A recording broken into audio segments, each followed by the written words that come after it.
ఆదివారం వస్తే చాలరా, అందరం గ్రౌండ్ క్రికెట్ ఆడుకునే వాళ్ళం. పొద్దున్న లేస్తే ఆలుంటలుగా టీవీ చూసేవాళ్ళం. ఎలా శివ?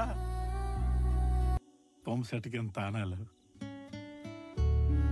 సెస్ట్లో జీళ్ళు, తోటలో భోగమేళాలు. ఆ రోజులు బాగుండేవిరా. ఆ రోజులు మళ్ళీ రావు.